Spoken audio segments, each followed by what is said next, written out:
Maloi lau mali e ahou e ki mo e lelei e tonga kotoa, fia ke o taritani lelei ki mo tolu, ki ho mo ngahi o ngongo mo le tio kai uma a e televisone tonga ki he hauani, i he wakaiko ia ki ngahi ulu i o ngongo. Whamo oni huafa ene a fio ki ntupo wono ki hono whakanofo o e palemia whili ki la kanga palemia o tonga.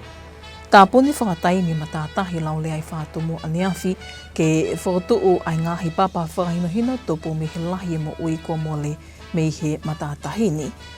Pea whakaivia e he kakai o Haveluri ko e whaitoto oni lelei e nau tō tupu a ki hono whakamahu inga ho nau iwi malapa ki hono whatotu e polokalama whakauno māma ho nau kono.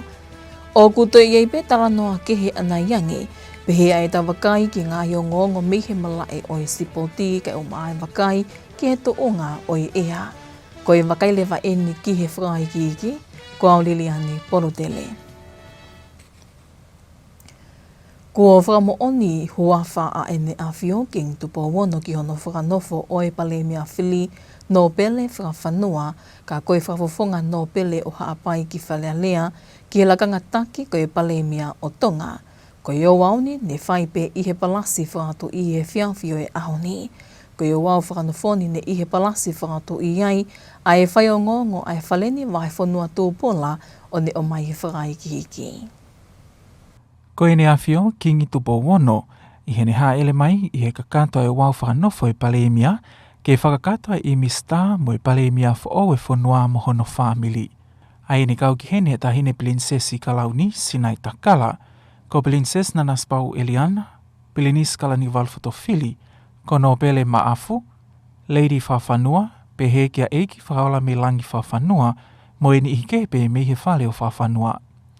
Ko whamon huawhai ne a whio ki hono whanofo no pele whawhanua ki lakanga taki o e puleanga ka koe palemia o Tonga, heria e nei kuna e palot whapulipuli ki lakanga palemia whili i e amo ni te o e wikeni. Ko e ne whitongi ene e palemia mālolo taki tā ai sake walueke ka koe whafonga kakai o Tongatapu nima ki whalealea. I he mea no pele whawhanua ki e kau whai ngongo na ane whahae ni whiawhia i he kakata e whatongia e ahoni, i he mahino e mokoi e whinangalo i tamatui ke ne hoko koe palemia o e whanua. Tō mua whawhetai ki a whiorang, mo whamalo ki ne a whio tamatui tupo wano. No tuk mai whaikamaria koe ni ke mau lawe monu i he ngahi tutuoni ai konis tutone o whakakato no whiri e palemia nai whiri e aho moni te. Tau whiwhia ko toa pe kuhi ko lau whakakato e whanofo e ahon, ku lang maari e pe tamatui. Pako whiwha malo ki he kau popo, ka whawhonga ho eki no pere, pe fo ka whawhonga ka kai nau ka mai i he amau inga koe ni. O mai pe talamonu me he taloni, pe hange koe ngahi whewhoraki u whahoko mani a whio, o kia ngahi mea o ku uhinga pene a whio ke pare miape. Ko e wau whanofoni ne me ai ane ihi o i kau pōpō no pele whawhanua, ai ane kau kia no pele tui haangana. Whawhonga kai o Tongatapua se misisika, whawhonga kai o Tongatapu tō luho a kawa me liku, whawhonga kai o Tongatapu ono whane fituafe, whawhonga kai o Tongatapu fitu Paula piven piukala, whawhonga kai o Tongatapu walu Williami sisfa, whawhonga kai o Tongatapu hiva 17 tau mo ua, whawhonga kai o ewa toki tā Daniela Fusmalohi, whawhonga kai o wawau taha mo ale o tunuku. Whawhonga kai o wawau taha ono toki tā Williami waske Latu. Whawhonga kai o ngoni wa lata tangmana. Kai kehe ko no pele whawhanua ko i sea malolo i e whalealea o Tonga.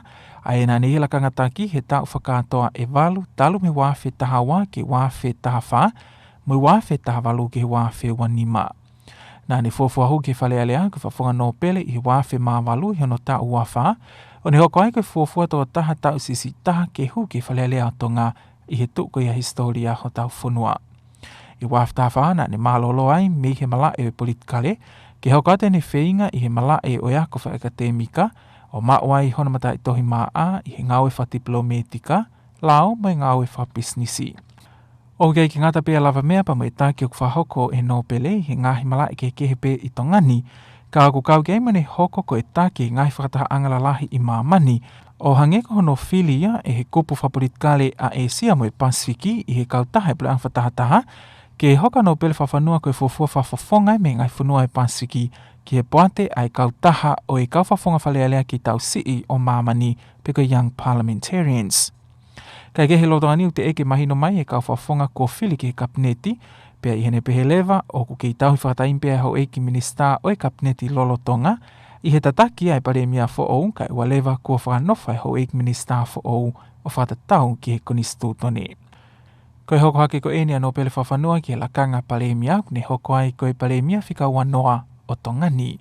Mai ngonga le teo me televison tonga kua wai whanua tō pola. Kua tōtōni poto ngāwe polisi ke tāpuni whakataimi ma tātahi lau lea I whātomo ma ato unga mi he whie mao ke toe whakalelei I e ngahi whakailonga whakahino ki he kaukau tahi I he ma tātahini o ma ato ngā eni I he me he lahi e ngahi mo oi kua le ko te poto ngāwe ke mole tupu me he kaukau tahi I he ma tātahini. Nei ka mātana tāpuni whakataimi ma tātahi koe ni me aniafi kai oa lewa ko māmālie ai ngāwe whakalelei ki ai. Se nori tato I vai mo e whakai ki eki o e talanoa ko ia. Ko e kawengani o kutokanga makehe ki ai potunga e polisi mo potunga e whanua mo e koloa whakai natu la. Ko uhi ko tu unga hao mo e malu mo ui e kakai o e whanua, tau te whito ki he kakai te nangai ake ma tātahini ki hangahi whiohi anga whawhie whia I he kaha u. I kai ngata e ka aku nau hohaa, he koe whanonga I atu e ni atongani I he wā I taimi ngahi aho mālolo I Krismasi me whausta o, pia e lahi hono ahia ai matātahi laulea e he toko lahi. I he whamatala kua tuku mai mei he potunga e polisi, tēnā ngā unu atu, pia mo e potunga e whanua ke whakatua ngahi papa whakahino-hino, ke ngahi e lia ku whaata ke whaipe ki ai e kaukau tahi, mo e lia ke te whai a hono tokanga I makehe. O kumatu unga en mei he natula whatu tā maki, ai matātahi laulea. Pe he pule aptanga polisi a Tongatapu, halatua tau whakatokanga, ko uhi o iai e ko ngatahi pe e lia I he tahi laulea, o hoko mao pe whatu tā maki ai, pe a iko ke mōlea e mo ui o mei ke le kōti I he tau kotoa. E o atu e whanongonongo a potunga e polisi, ki he tau whiwhakataimi koe ni, koe hui kai whai e ngā aue, ke whawapau I oku iaha ngā whahino-hino, pia lava o whakailonga e lia ko o whatu tāmaki. Whai ang whengawe aki pia mo e ofisi mo potunga e Savea, ka mai kolofa natula, I he tawha koe ni, ki mua pia whahoko e taofi koe ni, o ku uhinga pe ia ki he malu pia mo e hao e kakai e whanua. O ko mahino koe mo uine mole whamui I he tauni I he matātahi laulea, koe mahina kua o sipe. O tūkua te tapo e kau polisi ka iai hatahe talangata ki he tūtu uni koe ni, pe mau I ai lao. E mo ua paanga o ikai lahi I he paanga ni mangeau, pe ngau pōpula o ikai laka I he mahina e ono. Kua whakahami Amerika koe peseti e ono poini whanima o i kakai nofo ta e whakalao pe nofo o wahona whanua ko e kakai Tonga. I ene pehe, kua whakamo onia I Palestini Donald Trump I hatoto o ni whakawhanua ke kau a Tonga I he whanua e wanoa e toe whakaaulilikia nge e nau ngāue ki hono sivi o ki nau tolo ku wholau atu ki ho nau kau a whanua. Ko e whakaiki mō maake ake. Ko e tuku mai eni me he ofisi me anga whakapalestini o Amerika pe koe White House I he whamatala whakaofisiare. Pe he me he me anga whakapalestini o Amerika, ko e tutoni ngawe ko eni, o kui kai uhinga ia ko ta ofi ia I wholau ange me tongani ki Amerika, ka aku uhinga ia o ku toi whengata ange ai ngahi makatu unga o kwhema o ke whakakakato kai toki malawa o wholau ange me tongani ki Amerika. Ai tēnau whakamalohia ai ngahi makatu unga tēnau wakai, pe toki malawa ai ke wholau hatonga ki Amerika. O ku tau te whitu eni ki he kolingo fuafo ou e tohi kolingo fuafo lau ewe ewa, kai pehe ki tohi kolingo fuafo lau ako, ai agoi nihi pe o ku lotonga iai nau visalo lotonga, mo kau ki hangau e whakatipo me tika o ku whakaataa. Ko ngahi tūtuni whakangata koe ni, ko tonga pe whanoi Pasifiki o ku haa he risi koe ni, o makatounga me fuu tōlahi ka kai tonga o unofo ova I Amerika. Aia ne pehe me Amerika, koe peseti e ono te smali whanima, koe nihi ne wholau he ngofua wholau ewe ewa, Pepe seti e taha whaa poin whaa, ko e nihine nau wholau he ngofua wholau wako, pe i kaike nā toi whoki mai ki tongani. Pehem Amerika, ko e konga eni e whenga a Trump, ki e whakasisi e hu tai whakalauangi, ai kakai o nofo tai whakalau honau whonua, aia nane o singawe ki hono auhani, ai nihine nau hu tai whakalauangi he kau a whonua, a ko eni, ko ne ngā unu hake eni, ki he nihine nau hu whakalau atu peki Amerika, pe nau mau e ngofua whakalau ko ia. O kulo tonga whakahoko ai whetutake ki he patungawe ki muria tongani, ki hatari whikau aki mai tutu uni whakangatangata ko e ni. Mai le tio me televisione Tonga, ko au Mark Ake. I he kuonga ko lahi pia mālohi ai e pole o e whaito kona tapu me palopalema o kuni whawhi ātungia ai mo ui e tau tupu. Kuonga uno ai e ofisa kolo me mātu a tahi whanau o e makatolo a Maui ke whātātaha i nau whanau me tau tupu ke nau whai lewa ha whai tūtu uni whakapoto mo le lei ma ai le lei whakaloko fuaho nau kolo. O ku kau ki heni nau whinga ke oange ha whainga mālie ke o ngona i e leo o i tau tupu pe ke nau kau i e whai tūtu uni ho nau kolo o whinga e aki mo e mātu a tahi whanau mo e ofisa kolo. Ne i he makatolo a Maui ai, ai whai o ngongo ai whaleni Petip League ilo lahia o ne tuko mai ai whakaiki ki o talanoa ko ia. I he au tonu ai o ngongo ai le tiotonga ki makatolo a Maui, na e pehe ai e he ofisa kolo o haveluliku takau lutua, o ku fie mau ke tau tupu ke tuu koe poupou ke whatongia ai mātu a honau kolo, he koe whanau te nau hoko atu honolanga honau kolo he kaha u. I he ene pehe, ne nau oange ai ai whainga mālie ki ono whako tuu ai whakaula māma Krismasi honau kolo ki e tau tupu, pea neongo kua whatongia hā ngali si mo i kai fuu mahu inga, ka koe whakaamu, ke o ngoi he tau tupu mo e whanau, o kui kaili e kina kinau tolu e ngai whatongia ai kolo. Tau me tau kōsi, ne taki pe ia he take tau tupu, pea me tau tupu e whunuan, i hono whotutu e ki polo kalama ko ia. Ki ai haki i wike mua aho, o maulawa ai o whai haki ngā aue, ma kehe me ngai whatongia koe ku una wanga maheni ki ai, ke nau ngoi ku nau fia, nau ngoi ku nau loto lahi, nau ngoi ku nau loto toa, nau tolu koe ku tutuku mehe ako, nau mau e iwi o ku lahi, nau tolu koe nai tōka ngā, nau ngoi nau fia, sia ki hola i nau ngā ue. Nau tōna e sipoti e papehe ki e kakai whiwhinge i wharehanga, ki ai a taimi mau tu whataha ai o whaihanga au ke mau fia. Lo tonga eni ne whakahāheni he taki tau tupu o makatolo a Maui Samsoni nau whahu, ai honga kia te ia ai whainga mālie ke nau tū whakatahai i hono ngā we i honau kolo, pe au whakahāheni ai whakai ai mo ui talangofua he tau tupu, i he mahino, nei kai ngata pe i hono uki e whengai aki i he polokalama whakaulo māmā, ka oku au pe ai weke ai tau tupu i he taimi oku uki ai hangāwe pe whakamaa kolo. Ngai kolo lahi koe kia hare o e tau tupu. Ka koe i he ki koloni, oku wai ho maure. Ka koe re o ko ia koe omia, e whainga maari e he mātua. Koe iwi lahi, koe no moni, koe o tatau pe koe potunga talavou, pe koe ngasiasi, pe koe tau tupu. Koe uma ngā ue. Neonga mātua e whakauta uta, ka koe tau tupu te nau whae ngau. Ka pau nau sia ke ngai mea whakafofa, koe okia a manaki. Te nau ko tupak mo family pa ni nau lava fai tutun hoko ki nau toka takere o nau ngai family takta. Ne whakahahen e ni ihi whakafofonga me he tau tupu mo e whanau te ki ta waka ana fotu mo mewhi whango e nau ngoi mawhana mo e fia i he wakai ke lawa mea kua nau whai ma ai kolo. Puke mai ta maiki.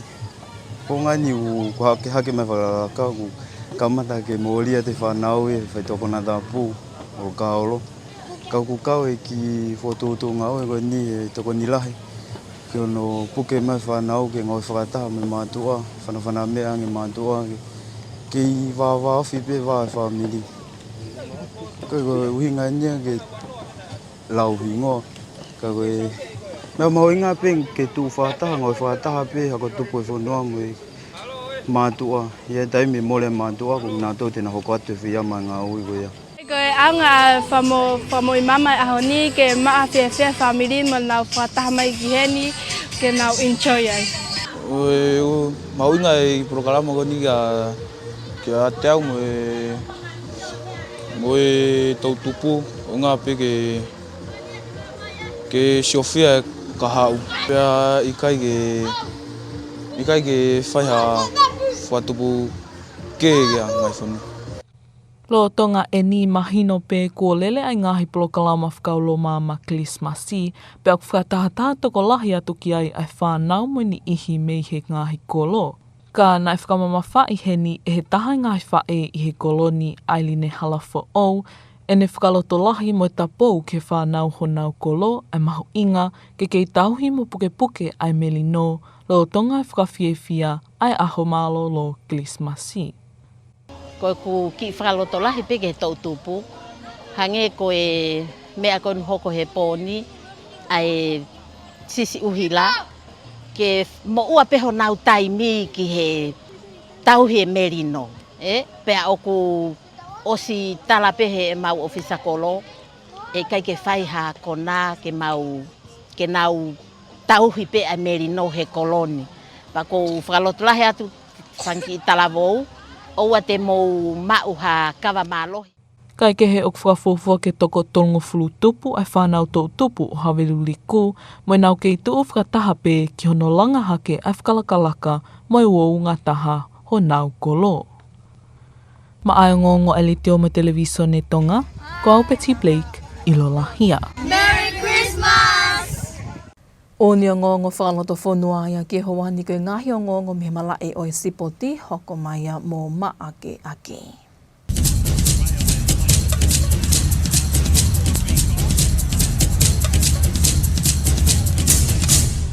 Me he malae o akapulu inioni, kuo kakato atu e ngahi takai viro whakapulu e whiahui ipo a lawenga maarie, neongane ta ofi e tau lahi ane a whi.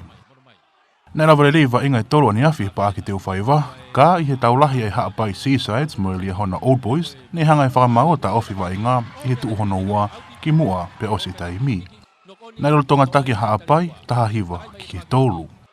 Ko e hiri ni ta tau hono tolu a haapai, pe ne haa mai kai ke whia maari, a e timeria hona i he tutu uni ko e ni. Ne iku hanga e whakamao ta ofi wa inga, ka i he ni lawa atu ki tua, me malai, ne ki makuku, he taha te niti e kau ofisiare, hiri ruianga e kau wa inga alia hona. Ni e mo kau poke pe to e kau atu me polisi hono ta ofi. Oku te eki ke mahino e huinga nei ta ofi e wa inga, pe ka pau e lau e wa inga ko e ni koha i kuna a haapai. Kai ke, i ngahi wa inga makehe ne wapi i he tukuhari a hihifo, e whangalaioni a kolofo ou, walo ua ki he wanoa.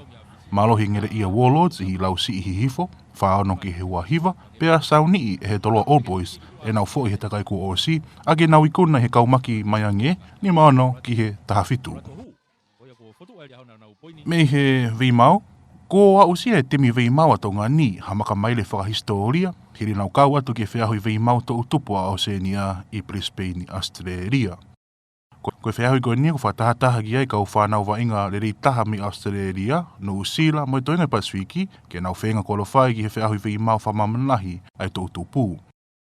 I hene pehe, oku i he tuunga maolunga mo professionali ai whiahui koe ni. Koe timi koe na Tonga, oku kau ki ai a hina waka mea helu, i he whiahui whanau whiwhine sihifo i tau taha whaa, Donald Tonu i he whiahui open ai whanau sihifo i tau taha whaa, mo tawataina Sātini i he whiahui open ai whanau sihifo i tau taha no.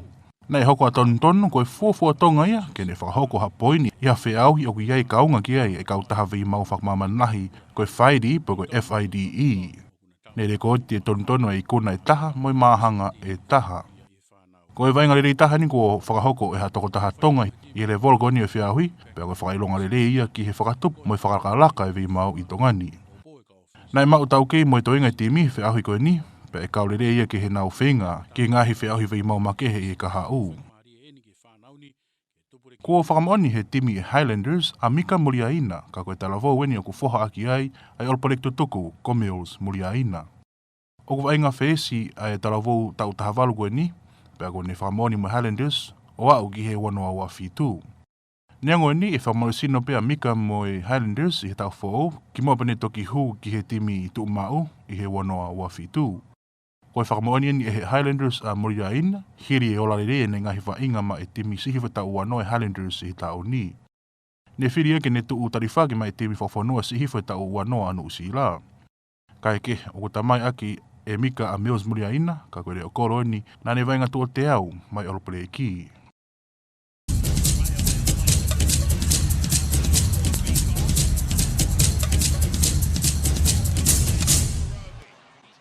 Ko e wakaile wa e niki e tō ngā oe ea, i hono tuku mai me wa a wakai matangi a tōngai whamoto, whakahoko atu e betelo taulaki. Malo lelei ai hou hiki mo lelei a tonga kotoa tai tai le mo toke whahako te tau whamatala ea ko ia ki he e whiawhini. Ko tau whaiwhanonga atu he whiawhini hoa ke pongpong tōna ki, e lahi peke au whia, pe iai moha uha tū mo tō tau te whito ki he ria ko ia oiongo ni ua, ko ngai nihi o wa o kai pe he ki ha pai. Ka lahi peke alo maari e a Tongatapu mo e ua, i he tau whaiwhanonga atu ko ia. Ka pate mo mea mai pehi misa te laite, ki he whakatoke lau ke hangoni ua, no whai alo tā mai ua kai lahi peke alo maari e. Ai tonga ko ngai vai fonua ko ia o tonga wa o hapai Tongatapu mo e ua, i he ngai hoa ko na tau toki si tu au ni ai. Ko ahoni ma koen ka hoko mai ka matata pongpong whatonga e ngulahi peke au whia tonga, pe aku nofo pe alo tā makia ko ni i he e lia ko ia o iongo ni ua o i vai peke e lia ko ia o hapai. Pe ai whakawafua e malawa ke hea uha tūmoto, loro lahi ngai taimi pea pehe moa mana mana whakawafua ke sāpate o a o ki he monite. Au a whia peki he whakatonga ko tonga pea ka mata peki taftonga te langi ka mata ki he monite. O a o ki he tū site. Ko e whiawhini ene ho ke pongponga pongpongi, lahi peke au a whia e ngoniua, ka mata peke ngaun maari e hifo ki wawa o kai pehe ki hapai, ka lahi peke alo maari e a Tongatapu e ua. Ko e hawiri o kuwangi me hake ka mai tonga hake, mai te tahe ngofu ki tāni ma ki he hoa pia whiangi aki o au ke mai te tahe ngofu ki he hoa ia ngai taimi. Pea koe tukunga koe hawiri, koe tahi rewa e toka maari e. Koe mauralo tahina la wahau kai, koe te kirise sia se ua ua tonu ni unga ki haru heni, pea mawhana i he ngau e koe ia ki he ongo ni ua. Ko pongpong te tau kamata alo maari e tau te whito ki hapai Tongatapu mo e ua, pea kamata ke ngā unu mai ngai au ni mi he whakahi fuaine o mai ha au a whia ki he kotoa o tonga, malawa ke hea uha tūmoto, i he konga ni ho hapai, mawa o kai pehe ki he e lia ko ia o he ongo niu. Wa ko hawiria ke nofo pe maalo i tatau hufu ki tahani, ma pia koe ma o lunga tahana te tau lawa o ke a pongpongi, o te kise se se tō noa. Kei ma whana ea niango ai au whia ko ia a pongpongi. Ko e whiawhalaitea ke pongpong tōna ki, e kei au whia pe whainga maare ke ai mua uha tū mo tō tau te whito ki e ria ko e ngoni ua, ko ngā nihi o kau ke pe ki hapai. Mahina puto pe au whia e ria ko ia o Tongatapu mo e ua. Ko hawiri kei nofo pe hea maa lohi tatau. Ko e fua maa whanai maularo tahe au pe ke tikiri se se ua tōru o whāua ni ma. E u tatau pe ia mo e wakai ko ia ki he pongi a pongpongi. Taimi e tahi mahatoka ai tahi i he taha ia, i he tua porponi tau maari e pongpongi o squata ko ia me he fitu.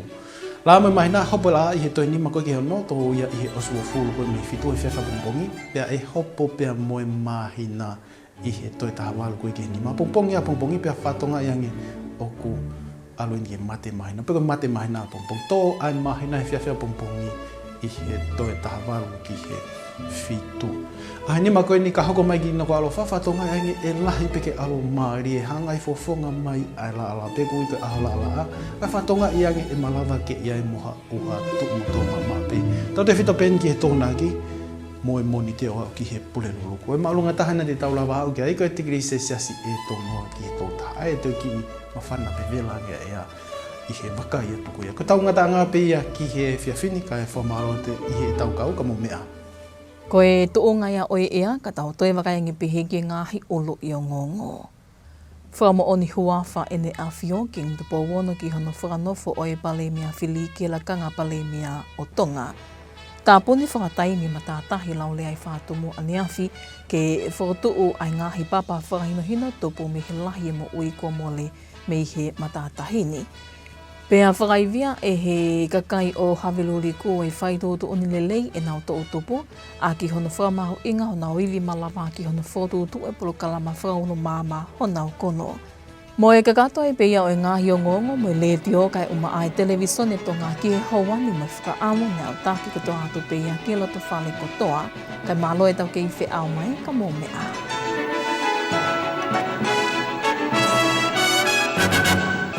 Good evening and welcome to your news in English with Radio and Television Tonga for the hour. Leading our bulletin for tonight, His Majesty the King officially endorses the appointment of Lord Fafanua as Prime Minister. Police declares the temporary closing of the famous Laulea beach of Whakatumu, and Tonga among countries with new US travel restrictions. We'll have these and more stories later on in the bulletin with the latest from sports and the latest weather update. Now I'm Waifonoto Paula with the stories in detail. His Majesty the King Dupo VI has officially endorsed the appointment of Lord Fafanua as the 20th Prime Minister at a swearing-in ceremony this afternoon. Mark Ake reports. The ceremony took place at 3 in the afternoon at the Royal Palace, where His Majesty met with Lord Fafanua and his family. He was also joined by his younger brother, Paula Meilangi Whakafanua, as well as Lord Ma'afu and Prince Kanivalu Fotofili. Also present were Lord Whakafanua's supporters. Lord Fafanua secured the position with 16 votes on Monday in Parliament, and today's ceremony marked his formal appointment as the country's 20th Prime Minister. The Chief Secretary and Secretary to Cabinet, Paula Ma'u, said that following the ceremony, Dr. Aisake Valueke's appointment would automatically be revoked while His Majesty's Cabinet continue in their role as caretaker ministers. Lord Fafanua is the former Speaker of Parliament after serving for a total of 8 years from 2012 to 2014 and 2018 to 2025. He first entered the Legislative Assembly in 2008 as a Nobles representative. In 2014, Lord Fafanua took a break from politics to pursue further studies, and he has now completed a Master of Arts in Diplomacy, Law and Business. He also had other milestones in his career, including becoming the first Pacific Island representative to be elected to the board of the Forum of Young Parliamentarians. Mark Ake, Radio and Television Tonga News. For the safety and protection of the people of the country during the Christmas holiday period, police have declared the temporary closing of the famous Laulea beach of Whakatumu. More on that story with Senolita Tuivaim. The Tonga police have placed special attention to Laulea beach in Whakatumu, as records show there have been many deaths due to the dangerous natural conditions of this particular beach. Laulea Beach was temporarily closed yesterday to allow the Tonga Police, together with the Ministry of Lands and Natural Resources, to carry out work to install warning signboards indicating areas that are safe for swimming and areas that require special cautions. This action is based on the dangerous natural conditions of the beach, which have prompted both ministries to carry out this work at Laulea Beach.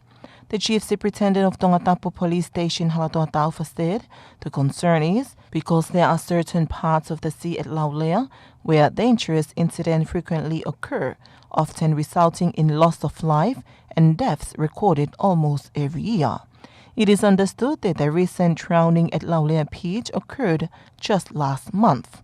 The police have issued a warning that anyone who disobeys this directive or breaches the law will be fined up to 500 pa'anga or face imprisonment for up to 6 months.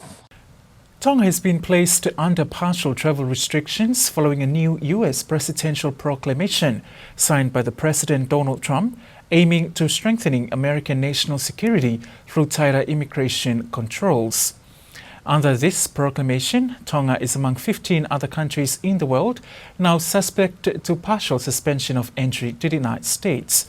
Mark Ake again with the detail. The restrictions mainly affect tourist, business, student, vocational, and exchange visas, commonly known as B1, B2, F, M, and J visas. The U.S. government says the decision is based on visa overstay data, not security threats or political instability. According to the White House, Tonga recorded a 6.45% overstay rate for tourist and business visas and a 14.44% overstay rate for student and exchange visas. While Tonga is not facing a full travel ban, the partial suspension means Tonga nationals may face more strict visa screening, longer processing times, and a higher likelihood of visa refusals when applying to enter the U.S. The proclamation states that the measures are intended to encourage affected countries to improve identity management, immigration compliance, and cooperation of the U.S. Similar restrictions may be lifted if progress is demonstrated, as seen with Turkmenistan, which had some limitations removed after improving cooperation. The U.S. government has emphasized that Tonga is not considered a security threat and that the restrictions are administrative in nature. Exceptions remain in place for lawful permanent residents, existing visa holders, diplomats, athletes, and individuals granted case-by-case waivers. The new policy may have an impact on families, students, church groups, and exchange programs that traditionally travel between Tonga and the U.S. The proclamation took effect immediately and forms part of a broader U.S. immigration strategy aimed at tightening border controls and reducing visa overstays worldwide. Radio Tonga has reached out for a comment from the Foreign Affairs Ministry. Mark Ake, Radio and Television Tonga News. And in a generation where the influence and pressure of alcohol and drugs is very strong among the youth of the country, the town officer and parents of the Makatoloa Maui, Haveluliku, have united to guide their young children and young people into taking leadership roles in initiatives that will benefit their community. Agnes Wambua has more. This program also provides an opportunity for the youth to make their voices heard in decision-making, working together with the authorities and elders of the village for the greater good, as they are the next generation who will lead the village.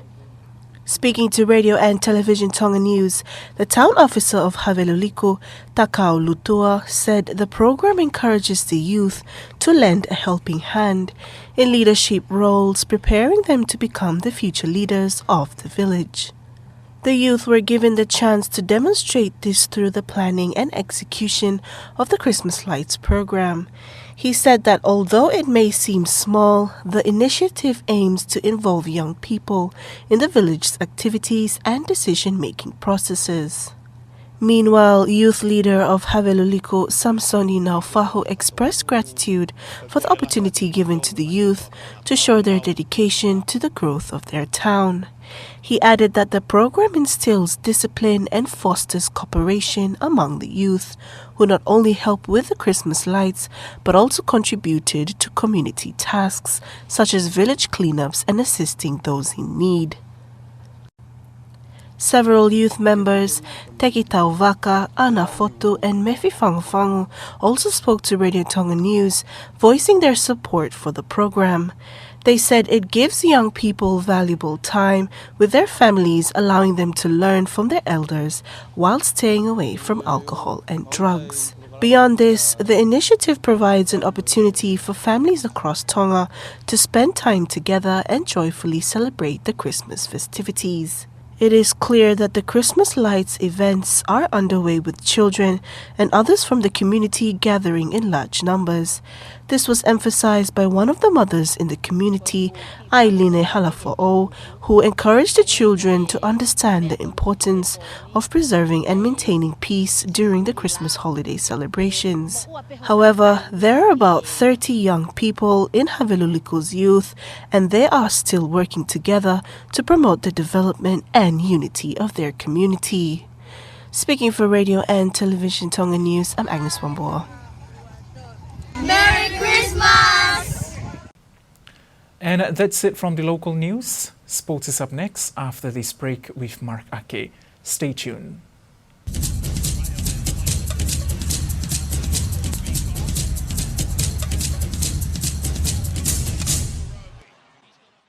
To rugby union, the regular season of the Lavenga Malia Cup is ended, but not without controversy. Yesterday, 3 out of 4 games were completed after the main event between the Ha'apai Seasides and the Leahona Old Boys was ended early by the referee. What followed next was a scuffle by the referee's tent, where players from the Leahona Old Boys could be seen approaching the tent with other players trying to stop them. Police at the scene had to intervene. It is not known why the game was called off early when Ha'apai were leading 19-3 in the second half. However, in the undercard fixtures, Hihifo Tukuhali put up another mammoth performance by beating the Kolofo Lions 82 points to 20. The Ngeleia Warlords defeated Lausi'i Hihifo 46-29, but not without Hihifo putting up a fight. Finally, the Tolo Old Boys bounced back from their defeat last round to dominate Kaumaki Mayange 56 points to 17. To chess, Tonga has made a historic breakthrough at the 2025 Oceania Youth Chess Championship, with Tonga players scoring points for the first time at an elite tournament. The tournament brings together the best junior players from Australia, New Zealand, and the Pacific, and serves as a qualifying pathway to the World Youth Chess Championship. The standard of play is extremely high, with many competitors already holding national and international titles. Representing Tonga at the event were Hina Wakamea Helu at the girls' under-14 competition, Donald Tonutonu in the Open Under-14, and Tawataina Saatini in the Open Under-16. In a landmark achievement for Tonga chess, Donald Tonutonu scored a historic win and a draw, marking the first time a Tongan player has scored points at a FIDE-rated Oceania Zonal Championship. The result represents the strongest performance by a Tongan player at this level to date and a major milestone in the development of chess in Tonga. The remaining players also showed strong fighting spirit, resilience, and clear improvement throughout the tournament, gaining invaluable experience against opponents who in many cases who have competed in multiple international championships. To Rugby Union, the nephew of All Black great Mills Muliaina has been given a Super Rugby contract by the Highlanders. Young First 5 prospect Mika Muliaina has been given a 3-year contract starting in 2027. The 18-year-old Southlander, who has progressed through the Highlanders high-performance program, will train with the Highlanders squad in 2026 before joining fully in 2027. Muliaina enjoyed a breakout 2025 campaign, beginning with his performances for the Highlanders under-20 side at the national tournament in Taupo. His form earned him a standby position for the New Zealand under-20s. Mills Muliaina played 100 tests for the All Blacks, while his father, Paula, and uncle Alessana both represented Southland in the NPC. Highlanders assistant coach and talent development manager for the Highlanders, Kane Jury, said Mika Muliaina's potential was clear and spoke highly of the rookie.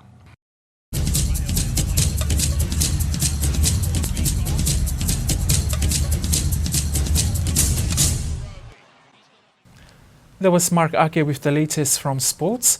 Now, looking at the latest weather update issued by a meteorologist from the Tonga Met Office from Fuamotu.